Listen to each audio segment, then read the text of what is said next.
Amerika Birləşmiş Ştatları Milli Təhlükəsizlik Şurası təcili toplantıya çağırılıbdır və Trumpın açıqlamaları da bəllidir və o hansı veriliş ərazisində qərar ola bilsin ki, qərar çıxsın və biz bu izləyirik və o qərara həmən də operativ də ilkin reaksiyada verərik. Gözlənilir ki, Amerika Birləşmiş Ştatları da çox ciddi qərar verəcək. Bu qərarlar nə ola bilər? Bir, Amerika Birləşmiş Ştatlarının müharibəyə qoşulması.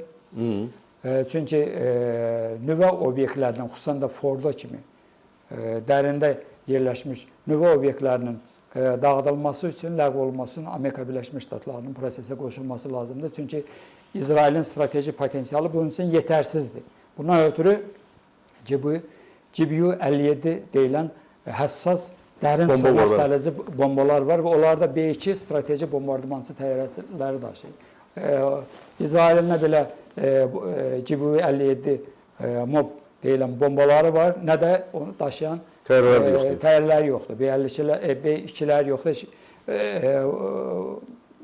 Bu baxımdan Amerika Birləşmiş Ştatlarına ciddi ehtiyacları var. İki, Amerika Birləşmiş Ştatları bu hazırlığı görməklə bilirsiniz, artıq Amerikanın 30-dan çox havada yanacaqla təchiz etmə təyyarəsi artıq Avropaya gəlib, indi isə yaxın şərqə enməyə başlayıbdır. Sonra Nimitz təyyarə daşıyan gəmisi Cənub Çin dənizindən yönləndirilibdir. Pete Hegseth, Pentagon rəhbəri əlavə qüvvələrin göndərilməsi üçün əmr veribdir. Yəni, bu hazırlıqlar onsuz da başlayıbdır. Bu və üçüncüsü də İrana təslim olmaq üçün ultimatum göndərilir və mən səhv etmirəmsə 48 saatda vaxt verilir. Amerika tərəfindən yoxsa İsrail tərəfindən? Amerika tərəfindən. Və Trump da təsadüfən o 2 günə görəcəksiniz nə olacaq, o ifadəni təsadüfən işlətmədi və məhz o 48 saatlıq vaxt verilibdir. Yəni, ya bu ultimatuma qəbul olub təslim olursunuz, kapitalistiya aktına qol çəkirsiniz, onda heç müdaxiləyə də ehtiyac qalmır Amerika Birləşmiş Ştatları. Amma onlar rejim yerində qalır, sadəcə müqaviləyə qol çəkirlər ki, biz... Olcu açıqdır. Söhbət hələlik nüvə proqramından gedir. Çünki axı müqavilə məhz nüvə proqramı ilə bağlıdır. Söhbət hələlik nüvə proqramından gedir. Sizin dediyiniz məsələ mərhələ-mərhələ gündəmə gələcək.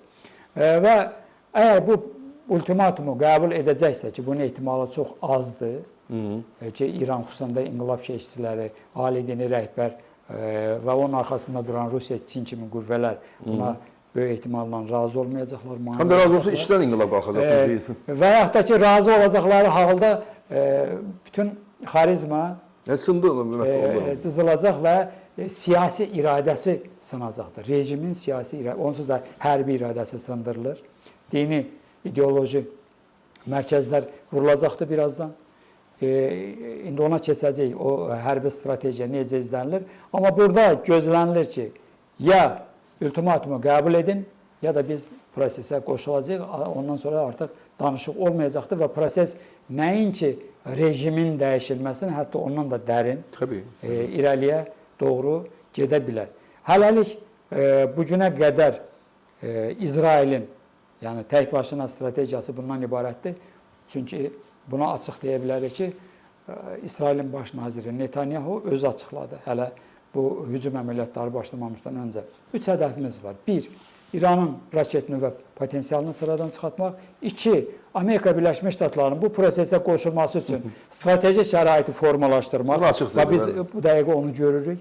O strateji şəraitin formalaşdırılmasını görürük. Onu çox ağıllıca eləyirlər ki, 60 gündən sonra da başlayıb, 61-ci gündə Trumpın dediyi bəli, yəni bu çox və ona görə də Kamran bəy yorulmadan deyirəm ki, strateji düşüncə, strateji ağıl, dövlət ağılı, strateji planlama, strateji siyasət nə qədər önəmlidir. Nə qədər önəmlidir. Hər bir ciddi dövlətin bu bacarığı, qabiliyyəti olmalıdır. Və Amerika Birləşmiş Ştatlarının İsraildəki səfirinin bugün Trumpa göndərdiyi yəqin mesajı oxuduz. Trump özü onu təkrar yayıbdır və bəyəndiyini də bildiribdir. Yəni, bunların hamısı hesablanır və Trump'a əslində Truman'ın etdiyi hərəkəti təsəvvür etmək çağırışı deyərdim mən bu müraciətə. Yəni, atom silahından istifadəyə çağırışdır bu əslində. Və təbii ki, biz bunun tamamilə əleyhinə olmalıyıq. və qeyd elədiyim kimi Azərbaycanın da, Azərbaycan türklərinin də böyük hissəsi orada yaşayır və biz çalışmalıyıq ki, bu mümkün qədər mülki əhali içərisində itki olmadan, qaçılmazdırsa da az itki olmaqla baş versin. Üçüncü isə İranda rejim dəyişir. Yəni bunu İsrail hökumətinin hədəfləri budur. Hədəf deməli dedik, bunların nəticəsində rejim dəyişilə bilər. Yəni bu bütün bizim O siz dediğiniz sonraki açıqlamadır. birincisindən Bu saldırıların, yəni hücumların sonunda, nəticəsində o dəyişilə bilər. Amma bu hücum başlamamışdan öncəki demək ki, orada konkret deyilmiş. bəli. Bir də onu qeyd etmək lazımdır ki, bizim də strateji siyasətimizdə bizim İsraillə münasibətimiz onu sübut edir ki, bizdə doğru strateji Təbii ki, yəni yeni dünya nizamında İsrail və Yahudi, dünya Yahudiliyi faktorunu nəzərə almamaq ümumiyyətlə strateji ağıl yoxsunluğu demək. ki, ermənilər o haldadırlar. Yəni. İndi hərbi strategiyaya gəldikdə isə birinci hərbi raket nüvə potensialı, ikinci iqtisadi potensial, sonra gələcəkdir siyasi. Yəni hərbi, iqtisadi, siyasi, orada İranda siyasi deyəndə həm də dini ideoloji gedir. Çünki İran bilirsiniz, dini bir dövlət yapısına sahibdir.